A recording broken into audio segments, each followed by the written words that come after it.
They weren't smuggling drugs or breaking inmates out. What they crossed was something harder to see: affection, favoritism, the kind of silence that builds slowly until it turns into something else. Inside 3 different prisons, across 3 different wings, something began to slip. They started sending messages, bending the rules, and getting too close. It didn't look dangerous, not at first, but when investigators finally stepped in, they found relationships no one was supposed to know about, and 3 officers who'd gone too far to turn back.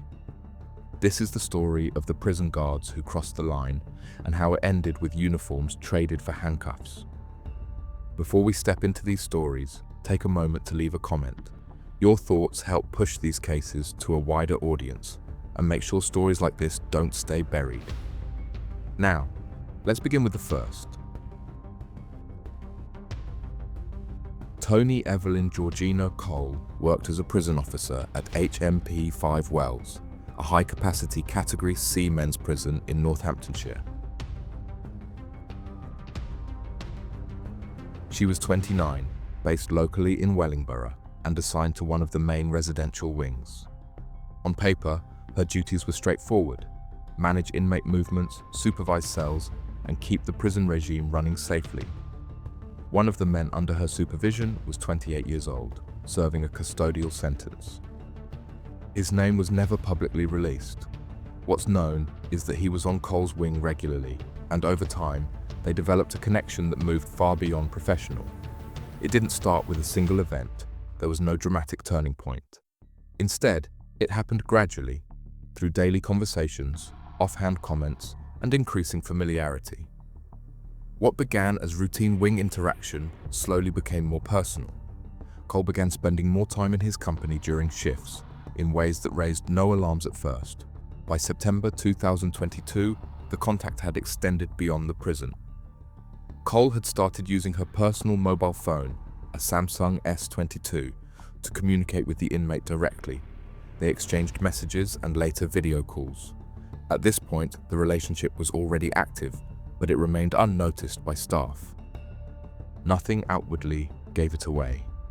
There were no physical altercations and no signs of coercion or complaints.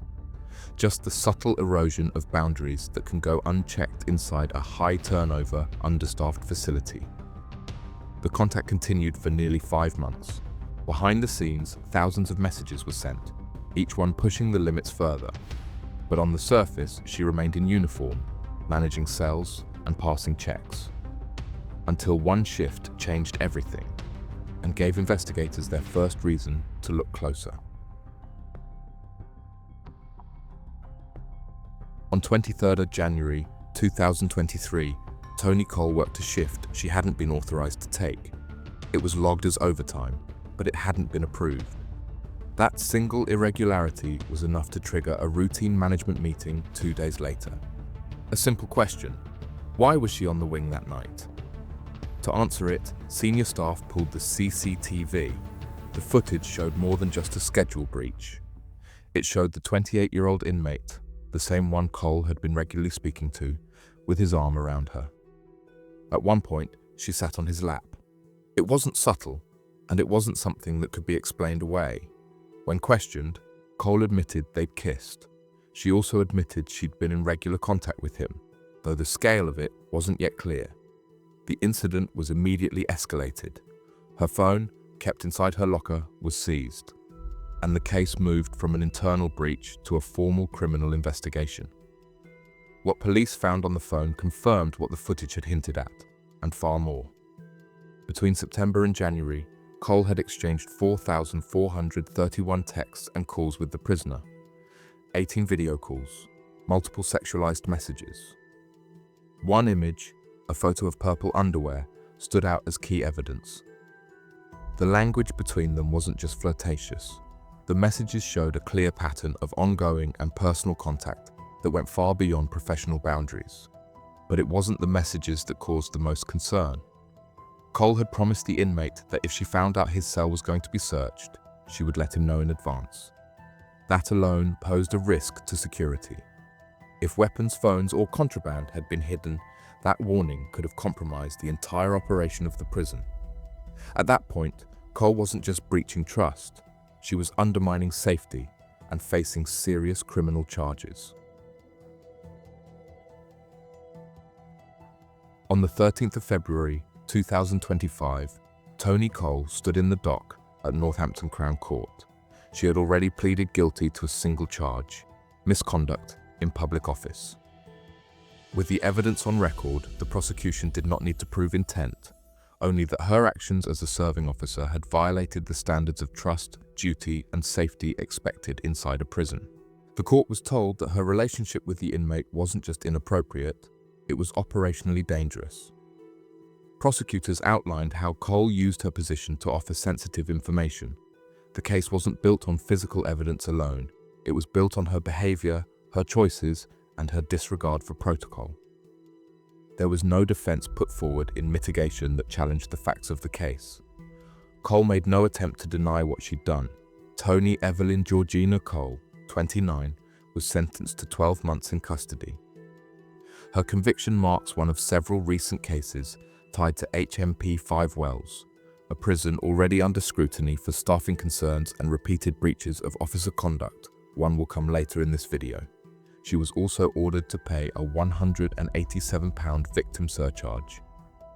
Her employment was terminated and she began her sentence immediately after the hearing, now serving time within the same system she once helped to manage. HMP Wandsworth is one of the busiest jails in the UK. Built to house around 900, but often holding more than 1,300 inmates, it's a place where corners are watched closely, but not always caught in time. Linda de Souza Abreu worked there as a prison officer.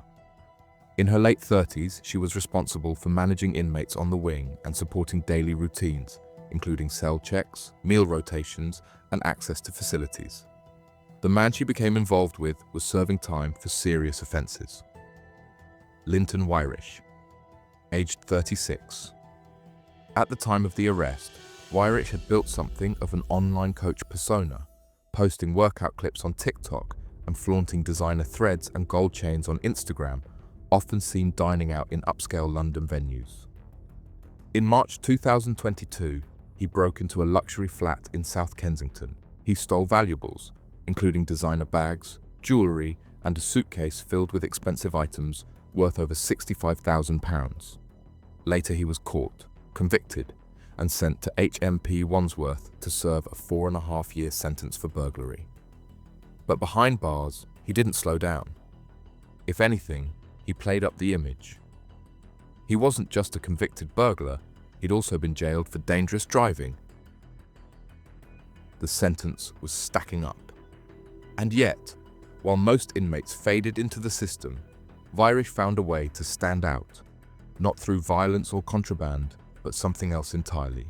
Something that started with a prison officer and ended with a viral clip that brought the entire system under scrutiny. On 25th of June 2024, inside HMP Wandsworth, something happened that would put both the serving officer and the prison itself under intense national scrutiny. Inmate Linton Wyrish, already serving time for a high-value burglary, wasn't just bending the rules. He was breaking them in full view of a smuggled phone camera. In a Category B prison cell, footage showed him and prison officer Linda de Souza Abreu, 30, engaged in sexual activity. Another inmate filmed it. The officer was still in full uniform. The clip didn't stay inside Wandsworth. It circulated rapidly, shared between inmates, then across phones, then out into the public domain. Within days, it had gone viral. Prison management acted fast. De Souza Abreu was immediately suspended. But by then, she was already planning to leave the country. She was arrested at Heathrow Airport while trying to board a flight to Madrid with her father. Her phone was seized, and the Metropolitan Police launched a formal investigation. But it wasn't just the video. Further footage was discovered on her own body-worn camera, showing her performing a sex act on Wyrish in a separate incident with a separate inmate on the same day.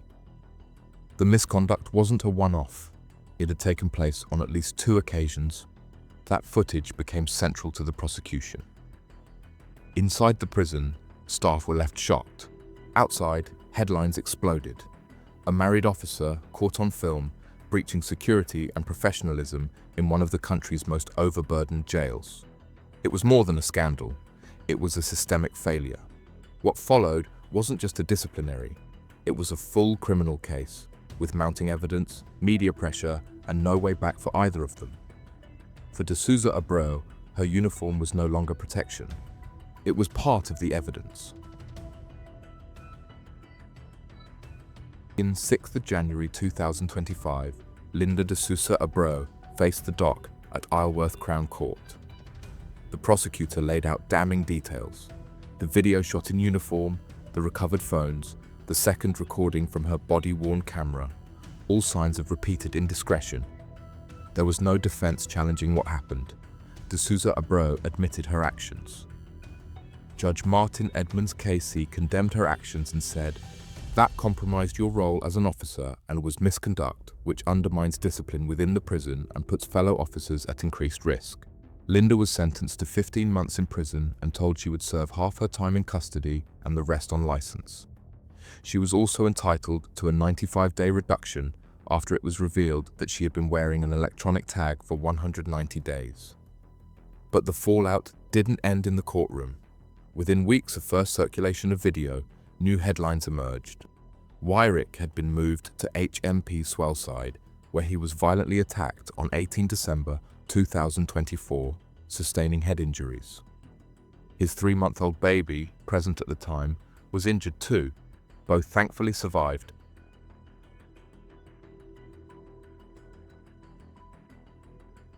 Linda didn't vanish after her arrest. She trended. Long before she stood in the dock at Isleworth Crown Court, she'd already built an online presence. Alongside her husband, she ran an OnlyFans account, active while she was still working at HMP Wandsworth. According to The Sun, the account had been running during her time in uniform, not launched after the scandal erupted. It wasn't a new venture, it had been there all along. By the time the footage went viral, her profile had already resurfaced. Screenshots, handles, and past videos were circulated widely across social media. TikTok and other platforms lit up with content linking her name to the tag OnlyFans Prison Officer. It became the label she couldn't shake, echoed in tabloid coverage and headlines across the UK. Her adult content, once behind a paywall, was now public knowledge. The attention it drew didn't just follow her to court, it followed her home. While she's since gone quiet, those who knew her say the online persona has faded, at least for now. One report from LAD Bible quoted a partner saying she's keeping a low profile, avoiding media offers, and not pursuing any new content work. But by that point, the damage was done. The uniform was gone, her badge was revoked, and the fallout, both on screen and off.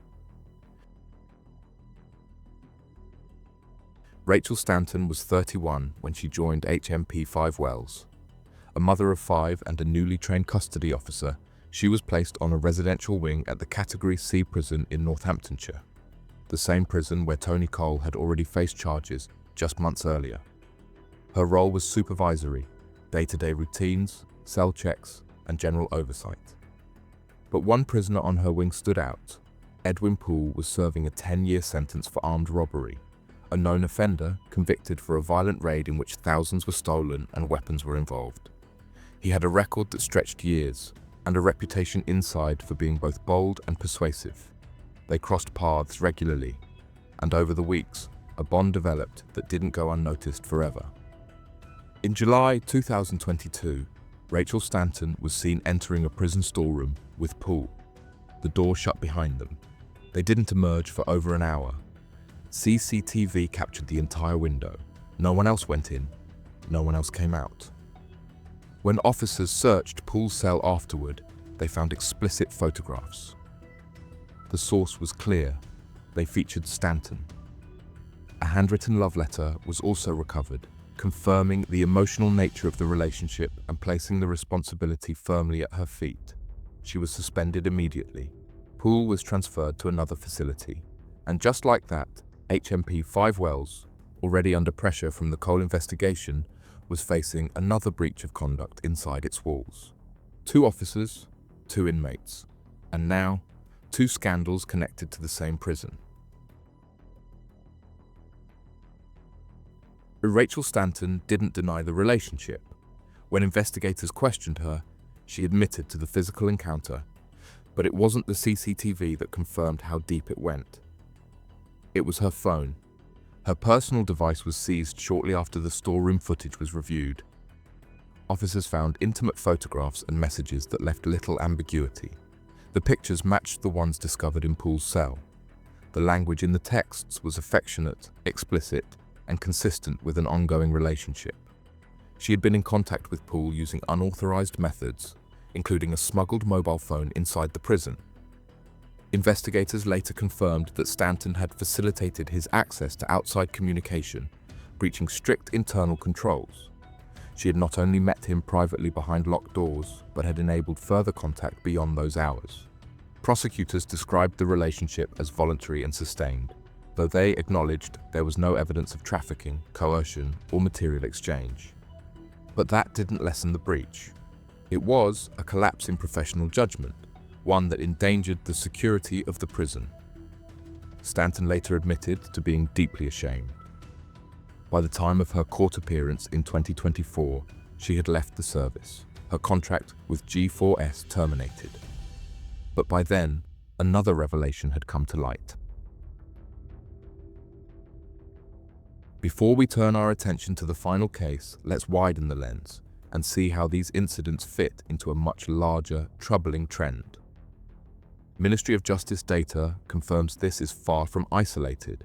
Over the past decade, 121 prison officers in England and Wales have faced charges related to relationships with inmates, ranging from sexual misconduct to smuggling. Alarmingly, 19 were charged in 2023 to 2024 alone, marking the highest annual total on record. Most offences involve allegations of misconduct in office, corruption, aid to prisoners, or providing them with contraband. At HMP 5 Wells, central to our earlier stories, it's not just one breach. 3 separate officer-inmate scandals erupted in less than 2 years, exposing yawning oversight gaps and staffing shortages, according to whistleblowers The Sun. Critics now point fingers at G4S leadership for poor internal controls and a rapid turnover of inexperienced staff. A recipe insiders say makes prisons more vulnerable when oversight isn't fixed. Against this backdrop, calls for deeper reform, independent monitoring, and strengthening of the prison service's anti-corruption processes are growing louder. Now let's go back to the case where we left. The shocking revelation was her pregnancy, and the father, confirmed through later proceedings, was Poole. The case moved quickly through the courts. In interviews, Stanton admitted the baby had been conceived while Poole was still behind bars. At sentencing, she was handed a 16-month prison sentence, suspended for 18 months. She avoided immediate custody, but not public scrutiny. The headlines didn't just mark her as a former officer, they now tied her name to a relationship that changed the course of her life, and gave her a child whose story began behind prison walls. Before we wrap up, we want to hear from you. What do you make of the sentences handed down? Let us know your thoughts in the comments. If you want more real UK prison cases like this, subscribe, turn on notifications, and share the video. There's always another line to cross, and another case to uncover.